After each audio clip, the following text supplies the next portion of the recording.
All right, guys, welcome back to Card Talk. I'm Ryan, joined by Lou and Tyler, my two co-hosts. Yo.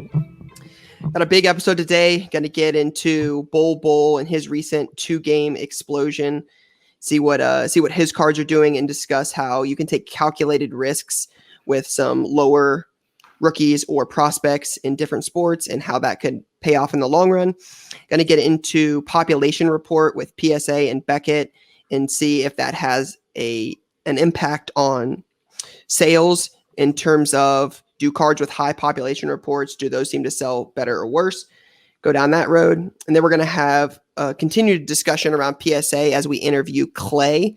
So Clay Cards on Instagram runs one of the largest grading submissions for PSA in the country. Going to talk with him about the current explosion in PSA submitting. Going to go into a quick discussion and mailbag and then wrap it up with our sponsored segment, which is going to be Stump The Shop, where we each, where Tyler and Lou have $1,000 and I have $1,000, and we try to see who can make more money over the course of a couple weeks with flipping cards through eBay. So a lot to get into today, but... And then not sure, you probably brought it up, but maybe it slipped my mind, but I know people have been liking it. We got some good feedback. Just preview of what's coming up, what's being released from a wax perspective this week. I know people have been digging that. So we'll keep hammering that home, and it's a breaker's world now. So that's been mattering. Absolutely. So want to start off today's episode with the Bol Bol discussion. Shortly after last week's episode released, we saw Bol Bol dominate in a scrimmage, put up like 6 blocks, 10 boards. I want to say 16, 17, 18 points, something like that. Mm-hmm. Real big game. There was a clip going viral of him getting a rebound, dribbling the ball down the court and like hitting a 3. And all of a sudden his stuff just takes off.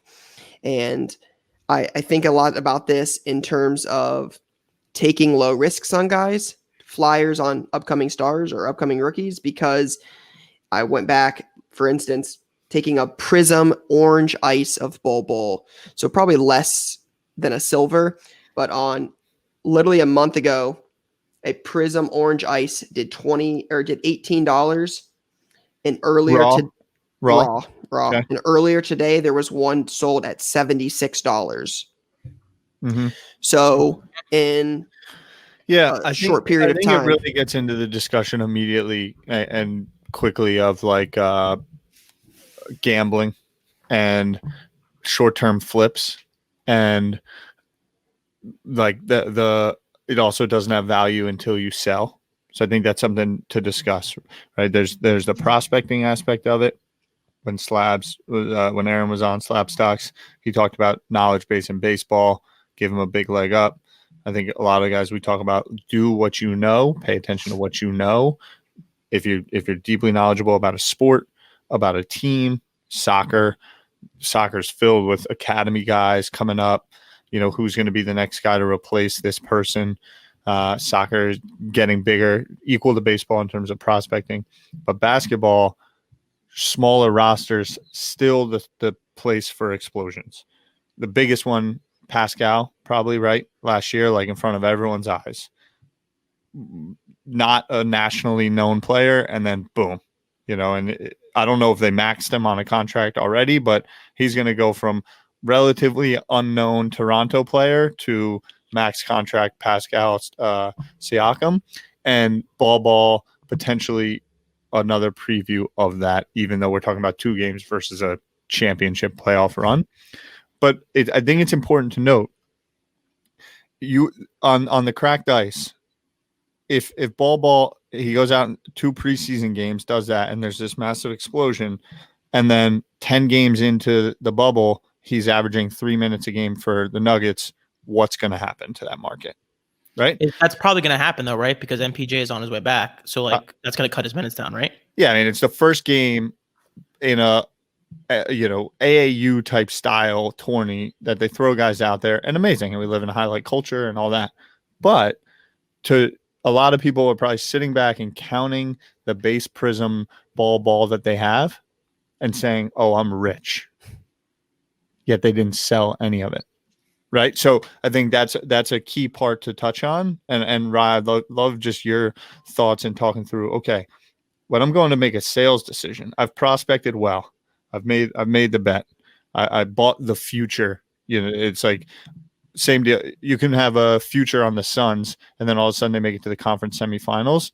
Cool. They're probably still not going to win, but you can sell that future at a much better price. What do you think about now? You're sitting on that Bol Bol cracked ice. Let's take that exact example. Are you thinking about selling? Are you thinking about holding long term? How do you go about that? Yeah, I mean, I guess it depends on, my first thought is how much do I have of Bol Bol, right? So if I have 30 Prism rookies that cost less than $5 a piece, and you can sell them each for, $20 a piece right now, I might be willing to sell half of them, right? Cash in on some of it, diversify the risk, get your initial investment, get that out of the way. Take your money off the table. Yep, take your money off the table, and then whatever happens with the rest is kind of what happens. But yeah, I'm with basketball and the way basketball sells right now. I think I'm more fascinated by, does this lead to more minutes? Does this lead to something later where we've seen what happens when a guy explodes and their market really, really takes off, and basketball being the big sport right now. I think worst case scenario for the next year, there'll always be $5. So I don't see there being much of a risk to keep them, but there's a lot of upside to, keep them and, sell off half $100. Yeah. Take your profit, make another bet elsewhere. You also gain the experience of going through the sale. Again, I love talking about, you don't know until you go through it from a sale thing. To me, that's the number one thing I've learned of this. I sold an Mbappe PSA 10 Panini rookie sticker for $575, and I danced. And I thought I won the whole game. I could sell for $4,000 easy on eBay right now. And I'm better at a lot of different business things because of it. Not just buying and selling cards, but understanding where things could go. And it also could have went to zero. Vlad Jr., and then Lou, I'd love for your thought on this. He was a huge prospect. Am I wrong? Did he have a quick hot moment? Maybe he came up last year and people were excited, but it wasn't anything crazy. And his market probably went up when he came up on call-up day, and then 8 months later, completely back down. So you still have to make the decision of sale. A lot of people probably sit back. I'm a victim of it. Go to sales, closed sales on eBay, and think it's your money, even though you haven't sold anything yet. Go ahead, Lou. I cut you off there. No, it's okay. Just to get back to the Bol Bol thing, I think something we've talked about a bunch on here, and we've all talked about it separately as well, is you can buy anything right now and you're going to make money on it, right? Is the investment of buying Bol Bol today a good idea with the context of, all right, MPJ is coming back. All right, that was just one scrimmage. Realistically, all he did was make one highlight play that went viral on Instagram, and that was it, which is amazing. I am the first one to say that's why Vlad's prices went up and Robert's prices went up and all that. Yeah. But it's just you have to be smart about cool. Now, is he going to really play? Like you were saying, Ryan, is he really going to play? What does that really mean for his rotation minutes? All that stuff. So just wanted to put that out there as well. And we talk a lot about the cultural factors that we think are newer to adding into pricing, meaning his father, legend, talked about for a while. I think even early high school days, those AAU clips were going around. I think high recruit, Texas. Did he play at Texas? Yeah, I played at Oregon. Yeah. I don't even know how many minutes he got, but those factors help shoot something off where it's all these things, 6 years we've been waiting on him. It's really why Zion is what Zion is, because as much as Zion's a rookie, it's like he's been playing, you've known about him for a while. Yeah. And then he's there and it's boom. So, and I think I wanted to, I think I use this time to highlight what Mike, MC Sports Card, said on our last episode, where he said, if you do your research, you can, do well. Mike talks a lot about putting in the research and knowing this. Again, if you knew that Bol Bol was a top high school prospect, he was a big recruit going into college. His dad played, he's got freak athleticism. You could have seen this, right? I mean, you could have bought silvers for 10, I think they were like 14, 18 bucks for a good amount of time. And they're now consistently 95 to 115.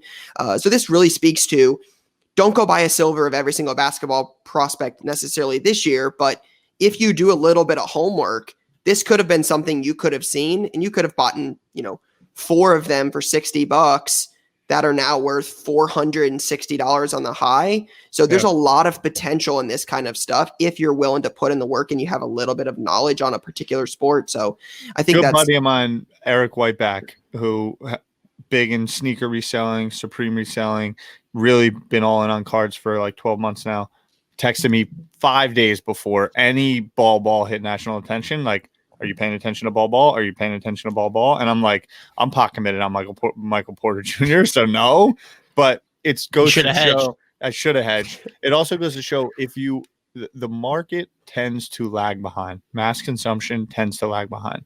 All the indicators were there for a ball spike or highlight, or if you're reading certain reports, and Nuggets probably had a couple deep Nuggets blogs. We're talking about them like crazy. The market tends to lag behind.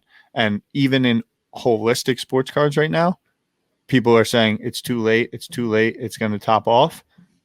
And if you take that mindset, you're always going to kind of think that way, too late on ball. But there's always, for the mass market, more room to go. I think we're in that with cards still too. A good friend called me from the sneaker game. I was like, it reminds me of, I think it was 06 sneakers.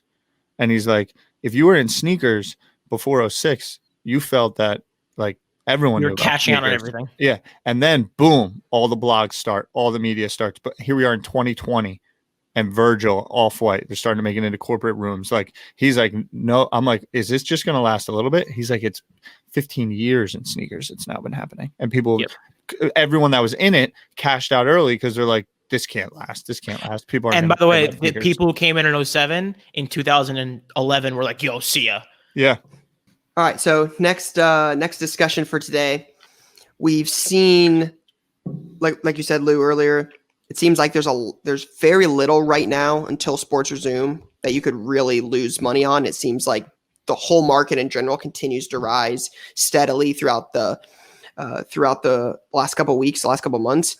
Mahomes PSA 10 Prism Silver doing north of $8,000, Luka Prism base over 1,100, Zion base approaching 1,000, right? Like, it seems like these cards continue to rise, and we get asked a lot about this, and I know it's something we discuss, but want to get thoughts around, does the population report for a card have a direct impact on what the card sells for? And is that considered when you purchase a card?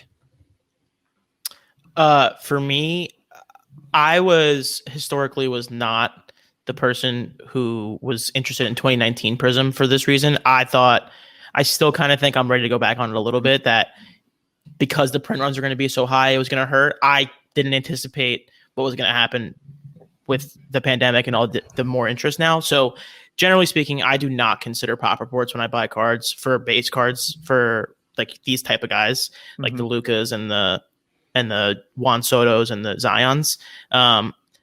Because my belief is, and I would love to hear from you guys on it, my personal belief is like everyone wants to have the card that their friend has, same way everyone wants to have the sneaker that their friend has. So just because there's 15,000 Lukas or whatever the number is, like, that doesn't matter if there's 10,000 more people trying to buy cards this month than there were last month. So Tyler's got it up for those listening on audio, but the current population report, again, we record this a day in advance, but current population report as of today is 12,159 PSA 10 Luka Prisms. But I think the big thing for me, so you guys... and then here's Beckett as well. So Beckett has 2,000... 2,100 9.5s. Yeah, it's 2,100 9.5 Beckett, Luka rookies, and then there's north of 12 grand PSA 10 Lukas. I think the big thing for me is I sell, 50 auctions every day on eBay. Use eBay a lot for selling inventory, and every day I'll check what items are getting the most bids, what items are getting watched the most. Right, I pay attention to what stuff is selling for, and every day my most watch items and my most bid on items are PSA graded cards. PSA 10s, PSA 9s. It seems like the market has gone to, you want a raw copy that's gonna grade a 10 because you're planning on grading it, or you want it already graded at 10. It doesn't seem like the population report is being really considered in this, because everybody really wants the card, as a 10. I mean, Devin Booker, I sold a raw base a couple days ago for like $79, and a PSA 10's what, $550? Mm-hmm. I mean, you're talking 5x is what it sells for as a PSA 10. It just doesn't seem like the raw is where people want. It seems like so much of the market now is on the PSA 10. So I think that there's a lot of different things running through my head. One, new people getting into the hobby. And I think the root of why we wanted to bring this up is it's another factor. Market factors, we talk about it a lot. There's a million different ways. Strategies, entire VC firms, hedge funds are like, this is my strategy, and then I'm going to just deploy against my strategy. So when you are setting up your budget or thinking about it, you can be someone that invests in very low population, low supply, and then try to project out demand against the supply. It's also, or you cannot care and say Luka is going to be the greatest thing in the world, and even though there's 12,000, everyone's going to want one of his cards because he's a global icon and he's young and he's going to be the face of the league, and there's much more demand coming in, and so 12,000 irrelevant. Or you can say, I'm going to take the same $1,200, which Luka is selling at right now, and I'm going to get a Carmelo Anthony refractor, which I don't have it up in front of me right now, but I know the population is not 12,000, maybe 1,200, and he's going to make it to the Hall of Fame. He doesn't have the risk of 12 years of year in and year out performance. Luka hasn't won anything either. So those are just different strategies. And I think that it's important to know. We've talked to a lot of people, Lou, a lot of people in our networks. Ryan, you probably see it every single day. New people coming into the store. Okay, first you got to wrap your head around there's raw cards. That's what you get out of a pack. That's what they're referred to as raw. That means they're not graded. Then they can get graded, and there's a couple different people that do the grading. PSA, SGC, Beckett. PSA is really the leader right now. And even if you look, it's funny when you look at Luka, 12,000 PSA 10s compared to Beckett 9.5, which is kind of like the comp, 2,100. So 1/6 of the amount have been put out there, which means that more people are preferring and going to PSA. So I think it's an understanding of the education of what a graded card means. And then once they've been graded, it's hard to my understanding, Ryan, and you can say this, it goes around a little bit of like a product was short printed, but there's never full disclosure in how many raw Luka Doncic's there are in the world. Correct. Right? Yeah. But PSA, publicly traded company, they have to be transparent about how they go about these gradings. Super in your face about how many PSA 10s are. So it's just additional information that can help you make an educated investment.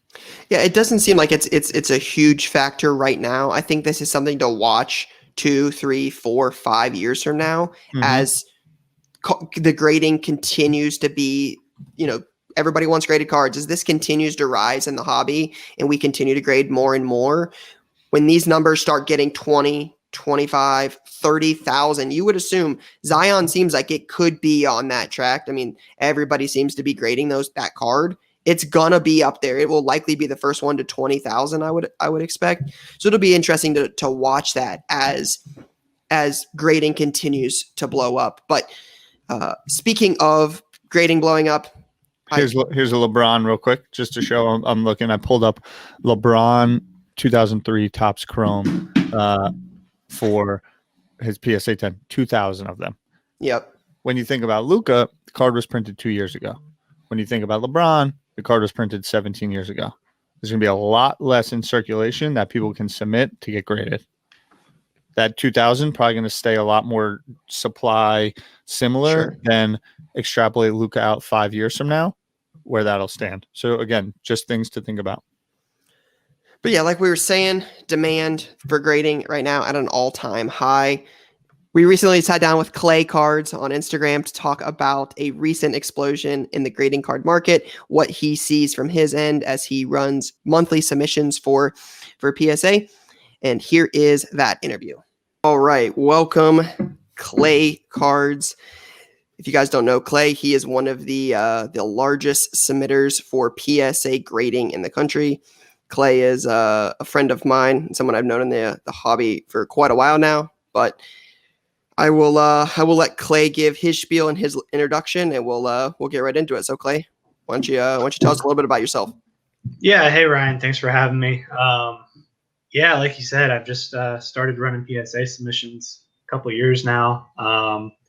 They've just kept growing exponentially. When did you first start? Man, probably about 3 years now. Because I remember starting when I lived in the old house, and this is about the time we moved in. So, yeah, it's been about 3 years now, believe it or not. And when you say PSA submissions, give us a quick little breakdown of what that is, what that business. Yeah, so the basic process is people send cards in to me. I check them over, look at them, see what I think they might be able to grade, whether they'll grade well, see a value bump through grading. Send them off to PSA to get professionally graded, slabbed. PSA sends them back to me, and then I return them to all the people who sent in. And do you work exclusively in terms of submissions into PSA? Yeah, I only do PSA right now. Have considered doing others, but PSA just makes the most sense right now to me. So, and I'd love to just hear the months leading up to you starting this business 3 years ago. Like, what was the insight? What was the why? How did it kick off? You'll laugh, but it's honestly because BGS was too expensive. At the time, you guys probably remember at the time, it was just those two. Now SGCs was relevant for a while, and now I don't know anymore. But the BGS was just too expensive. Even 3 years ago, they were running, $25-$30 to get stuff sent in and sent back. And I had an LCS at the time. They're not around anymore, but I'd take stuff into them, drop it off, and get it back a couple months later. I actually thought I was doing a BGS submission with them, and they came back in PSA slabs, and I was like, well, hey, that looks good too. so I ended up getting these PSA slabs back. They look good, feel good. And then I actually ended up doing BGS through David, who I think we all know. Preferred the PSA, liked the pricing better, and just rolled with it from there. For those that don't know, David is DK Card 7 on Instagram. He's one of the bigger top 5 or top 10 Beckett submitters in the country. So he does the same thing Clay does, but with Beckett. So that's who David is DK Card 7. Right. Go ahead, Liz. So, Clay, if I'm, Joe Schmo collector, just got into cards, opened a pack, got a nice card, I want to get it graded, right? Why would I not just send it in myself? And why would I say, all right, cool, I'm going to give it to Clay because he knows what he's doing? Explain that and like the value prop you provide. Yeah, so there's two main reasons, well, three really, in my mind, that why you'd send it to me as opposed to sending to PSA directly. The first one's pricing. Typically, I can offer a better price than what you can get just going through PSA yourself. Since I submit so much, there's like bulk discounts available, preferred pricing, all that. So I can usually offer a cheaper price than you can do it for yourself. Second reason is I look at them, right? I check them over. If there's something I see that's like a major flaw, I'll tell you, hey, don't waste your time. It's not going to grade well. Just take it back, sell it raw, or hang on to it, or whatever you're going to do with it. It's not worth grading. And so you can save some money that way. And then third reason is just the hassle. I mean, it's I don't know, if you've never done PSA yourself, it's kind of a pain. If you're not familiar with it, the website's not overly user friendly. If you don't know what you're doing, it's easy to get lost. So between, having to enter all the cards into PSA, into their website, printing the forms, shipping them, all of that's stuff that I take care of. So it just, for a lot of people, if you're not submitting, thousands of cards, it kind of makes sense to kind of team up or group up with other people and submit them that way. Lou and Tyler, I can speak to this personally that, like, again, as running a card store, I don't exactly have time to sit there and review cards and look at cards and see what I should grade and put them in semi-rigids and send them to PSA and do all of that work. So it's nice when you can send them to somebody that looks at cards all day long and can do it. I mean, like Clay will tell you, I mean, I used to run these back in the day when I didn't have a store and I had a little bit more time, and it's a lot of work. And if you've, like you said, if you've never done it and you don't know what you're looking for, paying, to submit them through somebody else can be a huge benefit, because not only are you saving money, but you're getting a guy that looks at these full time and has an idea of what to look for and what PSA is looking for. So that peace of mind and that extra eyes on them really, really goes a long way. Yeah. And then if let's just say I want to take a look at a card myself, what are like the 3 or 4 main things you would say like that you think PSA looks at the most, whether that's surfaces and how you look at a surface, like go into that a little bit? Yeah, so PSA grades based on eye appeal is kind of their main focus. That'll be the difference between like a 9 and a 10, or an 8, 5, and a 9. That'll be the main difference is eye appeal. So the 2 things that go into eye appeal really are corners and centering. So just how the card looks. I mean, if it's way off center, it's not going to look good. If the corners are all bent, it's not going to look good, right? And then probably the last thing is the surface. Once you get in a slab, or if you're not looking at it at the right angle under light, there's a lot of things on the surface that you won't even see. So that's kind of the last thing they look at as far as like eye appeal goes. But that's the major things. And centering, they can be a little bit lenient. I think their website says like 55-45 fits the range of the PSA 10 for them. It might even be 60-40, but I think it's 55-45. And so into the range there. For those that are not familiar with like with what Clay's talking about there, that means like how centered the card is percentage wise. So if you look at a card and you have an idea of like what the centering is, 60% on one side, 40% on the other side. It's just it's just terminology used to determine how centered the card is on a particular card. So off centered one way or the other is where that 60-40 or 55-45 percentage comes from. Yeah, and if the card has like defined borders, so like defined edges where there's a border on each side or top and bottom, it's a lot easier to tell versus something that doesn't have any borders to it. So Clay, you've been doing this for quite a while now, so I'm always fascinated by the idea of like doing this full time and like when that really started for you. So when did you really have an idea that, hey, this is really, really big and I could totally do this like full time and this could be my only source of income? Yeah. I never intended to do this full time. I never set out wanting to do it full time. I mean, when I started running them, I just wanted to get the discount for bulk, right? I wanted to send my own stuff in. Hey, if I can add a few cards from other people where, we can get it a little bit cheaper, let's do that. So I actually looked the other day. My first submission to PSA was 104 cards, and it was 2 guys. It was me and another guy who's not even on Instagram anymore. You can't find him. One actually wanted to reach out to him, but couldn't find him. Not on there anymore. So it started out just being a collector, just wanting to get some stuff graded and looking for the best and cheapest way to do it. And it's just grown from there. You keep offering the submissions, more people hear about it, more people join. And probably, it's probably been, I think early last year, I kind of thought, well, hey, this is getting pretty big. And there might be some potential here to do this, rev this up a little and, advertise a little more or make more people aware of it and do it a little more full time. And then probably in the last 6 months, it's just exploded as the hobby has. Really. Yeah. And with that said, Clay, in terms of it, say I've come in the last 6 months into the hobby and I'm really enjoying it. We had a good conversation yesterday around box breaks, or say you're in a position where you've gotten into this thing and you've come into it from you're opening packs and breaking a lot of boxes. What is the value in grading cards, and when should I be thinking, okay, this card I should send in to get graded, even though it has an increase in cost, or when should I be thinking about selling raw? Like, what is the decision that you're sitting there making, saying, okay, let me get this graded, or no, I'm gonna keep to this raw here. And then to the flip side, a lot of questions happens all day, every day. Of I have a stack of cards sitting in my attic. What should I do about them? Yeah.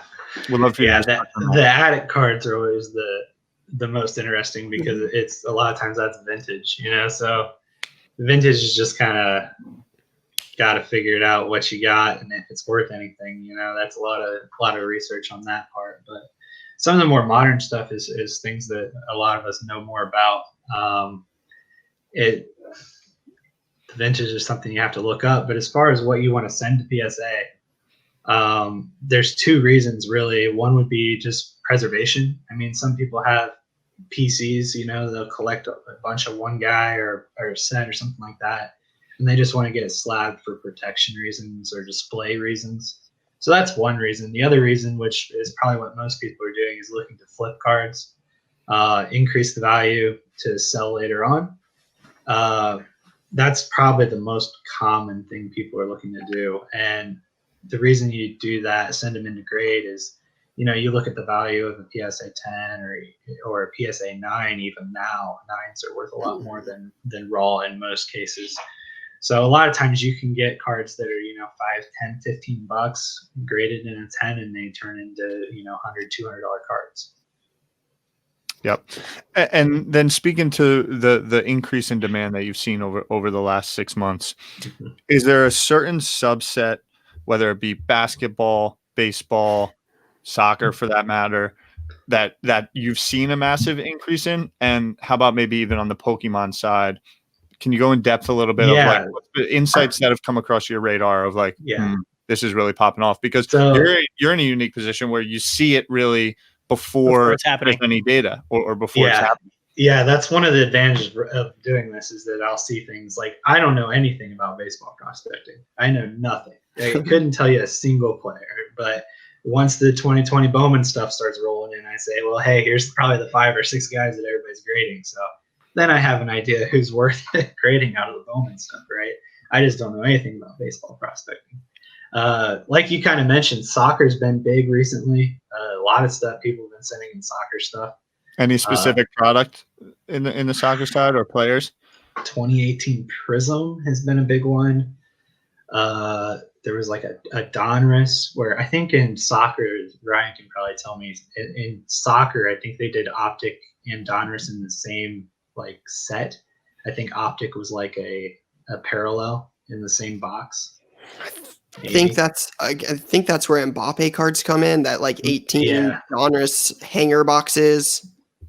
Yeah, that right there. That. Yeah, I think the base is out of the same set, like out of the same box. So yeah, the base and the optics have been big. And then and PSA just changed this. The 2017 cards and newer just had a price increase through PSA.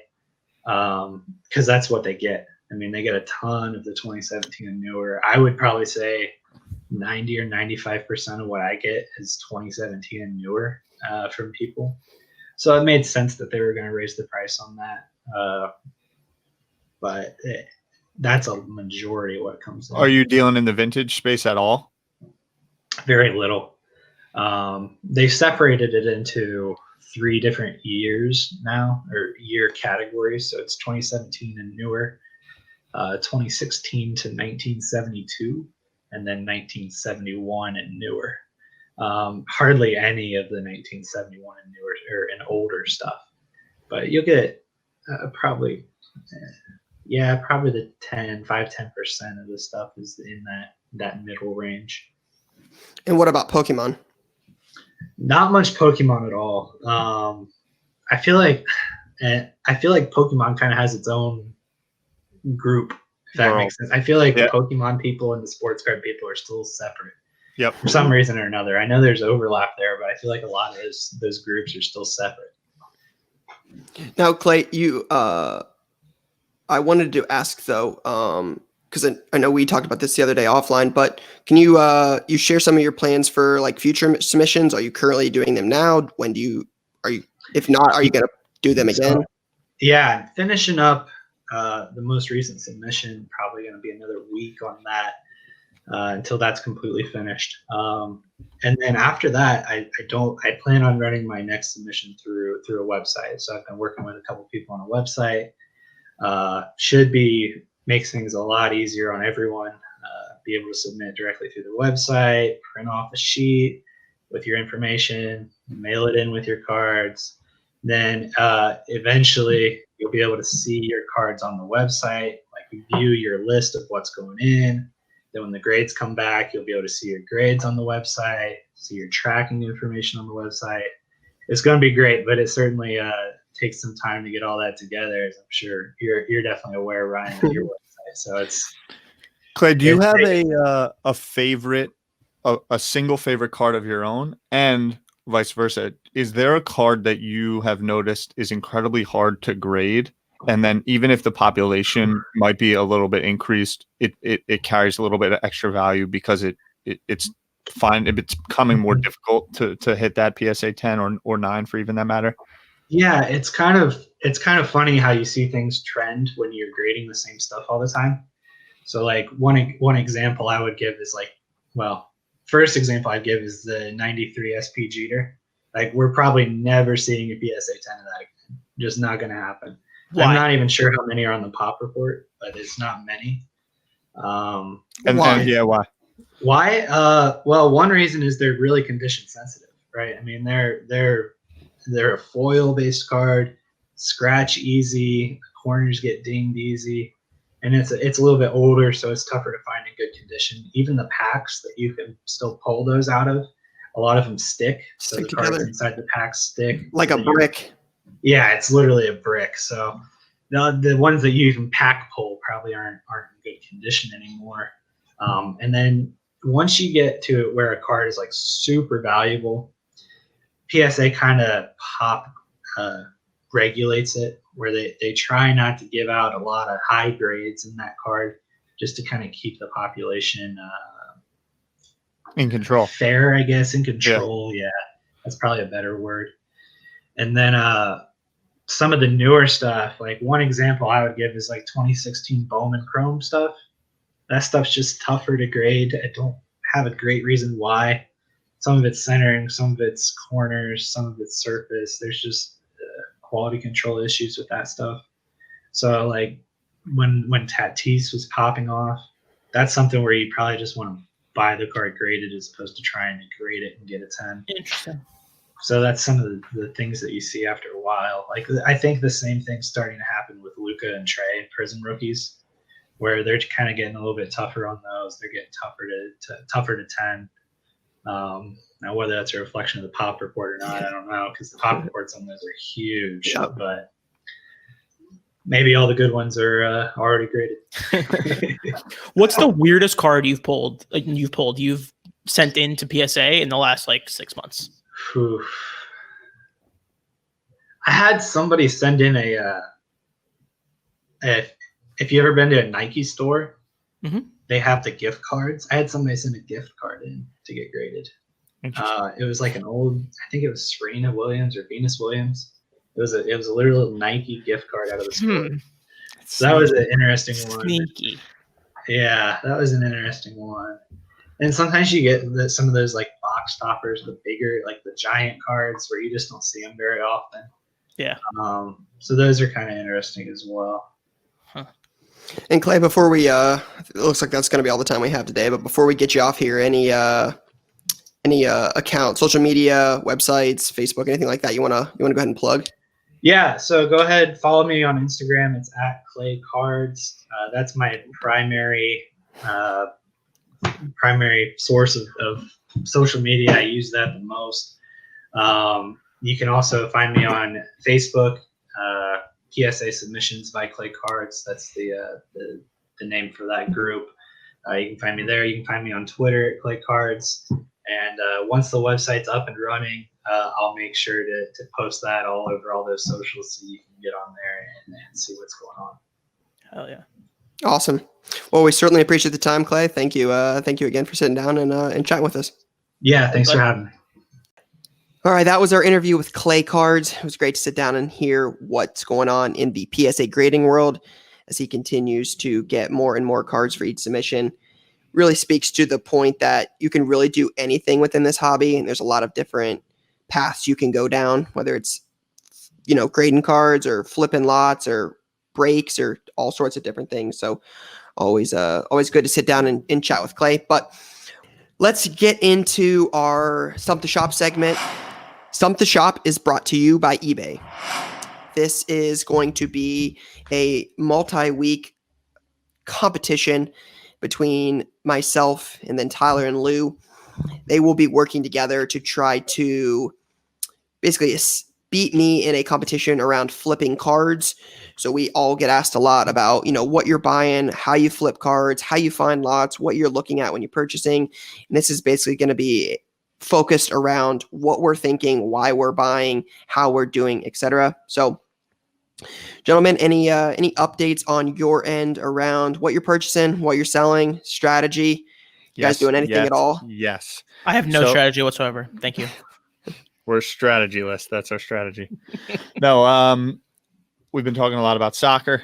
Last time we had our internal meeting, I was saying where I was going to place my focus. I actually started talking about raw and doing raw flips and prospecting, and 3 days later, Bol Bol goes and does what he did.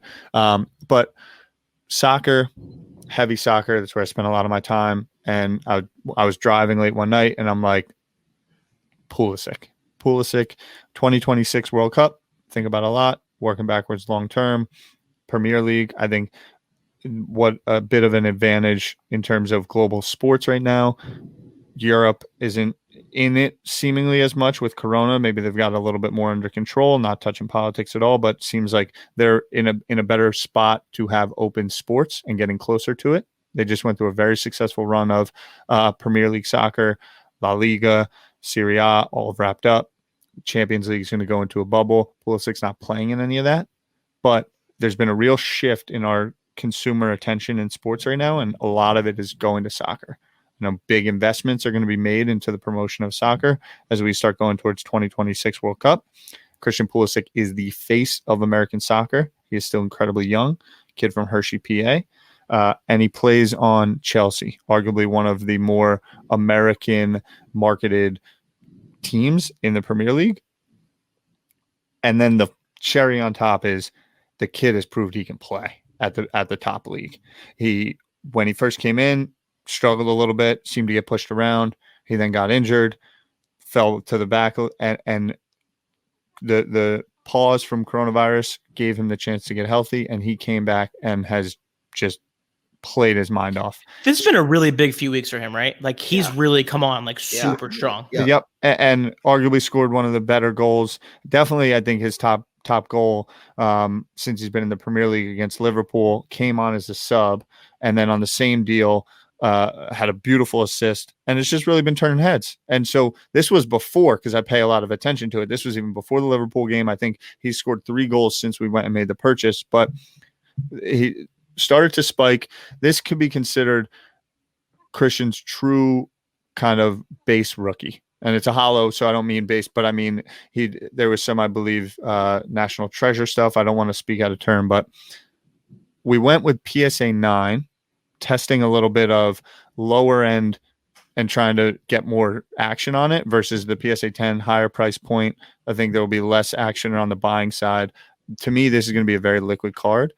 The one thing that I don't love, and I think is a debate and conversation we can keep having, is over time, does the true rookie change? And in this card, he's on Borussia Dortmund, and I think a lot of people are going to look to him as either a Chelsea player, because that's when it hit their radar, or in an American jersey. Yep.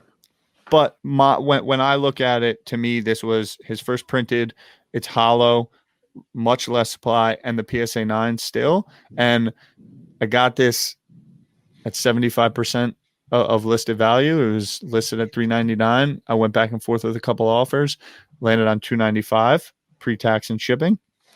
So I felt really good about it. And I believe that with soccer that we're going to be able to make a sale. He's really playing well. I think he's completely in form. And the new league starts up in September 12th. He's going to be good to go. I see us making a good flip on this thing. So that's where I'm at. I do want to get back to my original advice to my own self of starting to get in the raw game to learn, just buying and selling some raw, some lots. But we now sit on 3 different units. We sit on the Christian Pulisic Don Russ debut hollow PSA 9.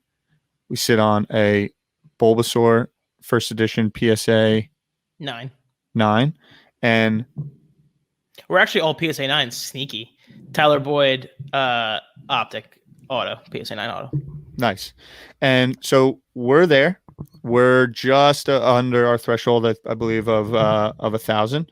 And little did I know that Ryan comes in here and starts flexing about his sales that he's been making of his lots. And so, Ryan, I'd really like you to, because you didn't want to tell us about it, I'd really like you to tell the audience about the weird lead you currently find yourself in. So I'm not sure there's quite a lead. I don't have any interest in a first quarter lead. We'll see at the end. You were pretty excited 5 minutes ago about your first quarter. I'm easy now. Interesting. I'm not pumped. I'm just so we talked about it on episode 2 where we got really into Stump the Shop and how I was searching for lots, right? Searching eBay, newly listed, buy it now, sports cards. I just searched literally just the word lot, over $100 or over $150. Not really trying to get into like some of the mystery lots or the base cards that, are $10 or $15 lots. And the first 2 lots I purchased was the Garrett Cole lot and the Roberto Clemente / Hall of Fame lot. I have sold, so each lot I think came with like one lot was, the Hall of Fame lot was 8 cards and the Garrett Cole auto lot was 9 cards. I have 1 card left from each lot, and I'm up $70 already in each lot. So I know somebody said, I don't know why this guy's buying Garrett Cole. That seems silly. So someone flamed you? Yeah. I mean, and I totally understand it. I'm not out here buying baseball. I know we've talked about that the money, I would prefer my money in basketball. But for the point of this conversation, it was showing you that there are underpriced lots on eBay, and if you do your homework and you know what you're looking for and you can look up comps, you can do pretty well. I will say one of the things I did buy, and this is a good lesson that I learned, and I've learned it before, but I think it's good to kind of teach it to the audience, that I bought a soccer lot. It was a 2019-2020 Chronicle soccer lot. It had like 2 different autos, 2 jerseys, some rookies and inserts. This is right when Chronicles came out. And it was like $200. It was $199 free shipping. And I bought it thinking I was going to do real well. I priced a bunch of it out. This will sell for this. This will sell for this. This will sell for this. And I'm always super conservative, right? If a card's selling for $100, when a product first comes out, it might drop to $75. So you want to leave yourself a little bit of room in case when the newness of the product dries up. Yeah, especially that Chronicle soccer was hot. Yep. The Greenwood card was going for $200. It's now settled in, I think, 115-ish. I'm seeing. You don't want to overestimate and be like, man, these are doing 75. I bet I can get 80 when it's going to drop to 50 in a week. So I did that. There was a messy historic ticket in there. They're just a base card. And they were doing like $100 consistently when it first started. So I'm like, man, I could do really well on this. There's an auto I think is going to sell for 85 to 100, the Messi, and then everything else. I'm like, I'm going to be set up for success. By the time I got the Messi and listed it, it sold for $35. They were doing, like I said, 100. I was conservative and said 50, but that's a $15 discrepancy that I wasn't accounting for. And I think that's important here, that if you don't leave yourself a little bit of leeway in this, especially on some of the other cards, I might not be doing as well on this if I would have overpaid, expecting to do well on everything, and then values decrease. So, yeah. And something I want to get from you real quick, because I think it helps tremendously, and especially this is where there's actionable advice things happening. We are buying and selling to hopefully show different situations that you go through. You had a budget, $1,000. You spent it. Now you own the card. You thought one thing was going to happen. You, in your mind, I'm going to sell this Messi for 100 or 50. You called it 50. Then you're like, the market's actually softer than I thought. But you got a potential buyer on the hook. I think most people, just based on how they would operate, would say, I'm not going to take the L on this and sell for less. But I think what your thought process was, I need to put this 35 back to work because with all that is going on right now, I can make up for it elsewhere. Yeah. And this isn't Robinhood day trading where you're paying 40% tax. And so there's some benefits to holding long term. That card could go to 10, or in a couple of years, it could go to 60. But you said, I want that 35 now. What was your kind of thought there? Yeah, and I mean, like looking them up, the cheapest one at the time was like $42 or best offer. A lot of sales around $38 to $44. And my first thought is looking up. I always search what's the cheapest one listed, and it was like $42. So I just made a decision. I'm going to put up for $34.99 plus shipping. I'm going to be well below the market. I'm going to sell it and just get rid of it because the money's not doing me any good tied up in that card. And if they continue to fall, if they went from 100 to 35 or 45 in a week, what could they do in another week? Mm-hmm. They could go to 15. So if you price it to sell, I mean, don't give it away, but price it to sell, be fair, no best offer, it's sold within like 3 hours of being listed. So I'd rather have the money to reinvest it and do something else. I still feel pretty confident in the lot. I think I auctioned a bunch of the lesser stuff. I listed one of the autos as a buy it now, and then I sold the Messi buy it now. So in total, I again was selling the Clemente Hall of Fame lot, all of the Garrett Cole autos -1, and then some of the soccer. I'm currently up like $58 total, and I still have the best card from the soccer lot, Roberto Clemente listed, and a Garrett Cole auto listed. So I'm feeling pretty good where I'm at now, but again, we're just taking two different strategies here, and I think this is good to show that there are multiple ways you can go about this. Like we talked about after coming out of the interview with Clay, you can grade cards, you can buy single cards you think are underpriced, you can buy specific players, specific cards, you can buy lots. There's so many different things you can do in this, and there's not one right answer. If you know something about it, I happen to know lots, right? Looking for lots. What cards sell for. I mean, I see cards values every single day. So I have some sort of idea of what things are doing. So when I'm scrolling through there, allows me to kind of see what I'm looking for, click on something, price it out, and find a winner. So I'll be curious to see what it looks like, 2 weeks from now when we check back in on this, but I'm feeling pretty good. We got some sales to do, Lou. We got some sales. We got some things to talk about. Stump the Shop is brought to you by eBay, your number one stop for buying and selling trading cards and memorabilia. All right, and then our last discussion of the week is going to be upcoming releases. So this is where we just preview some of the product that is getting set to release this week in the card market. One of the first things that I noticed releases this week, and the one I'm probably most excited for, is going to be 2020 Elite Football. Historically, this has been the product each year where rookies are featured in their NFL jerseys for the first time. I would expect that to be the case this year. I know there was not a rookie premiere photo shoot, which is where Panini hosts the top 40 or 50 guys they choose, take pictures of them in their NFL jerseys, and use those photos for cards. My understanding was that was canceled. So it'll be interesting to see what happens with that, but I would expect that to be the first product of the year with 2020 football. Will there be, just always equating it to breaking, and are you doing some breaks on it? I'm not sure. I don't have a ton of that product coming in. That was pretty allocated to me. So you think there will be high demand? Yes. Yeah. Yeah. Just because football generally does well. It's the first big NFL style release. Is it the first product where you're going to wear Burrow in a Bengals jersey? It should be. Again, not sure with the rookie premiere if that happened or not. I haven't seen it yet. Mm-hmm. Historically, that is the product. If that's the case, yes, it will do well. A lot of people wait for their, you have a lot of people that don't collect college, a lot of people that only collect college, and then people that do both. The people that don't collect college are waiting for Joe Burrow in a Bengals jersey. They don't care about the LSU jersey. So yeah, it should do pretty well. 1920 Chronicles basketball. We've had Chronicles draft picks football on the show. We've had Chronicles soccer on the show. Chronicles basketball should be another successful product in the line of Chronicles releases by Panini. Again, just a hodgepodge of different things. My understanding is Kendrick Nunn will have a Prism rookie in there. That should be something that's likely chased. They've got Gala rookies, which are from a product that they throw in there. They're like numbered to 8.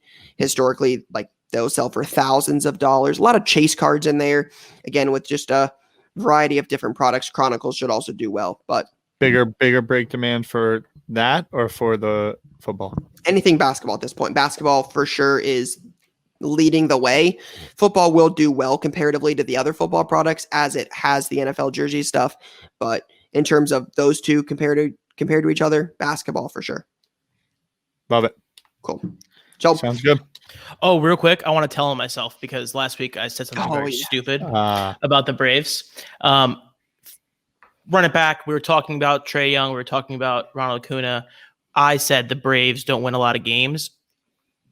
The thought process was just a complete brain fart on my end. The Braves are a good team. They've won the NL East 2 years in a row. I apologize to the Braves fans. I apologize to Ronald Acuna. And I'm going to get better. And that's all.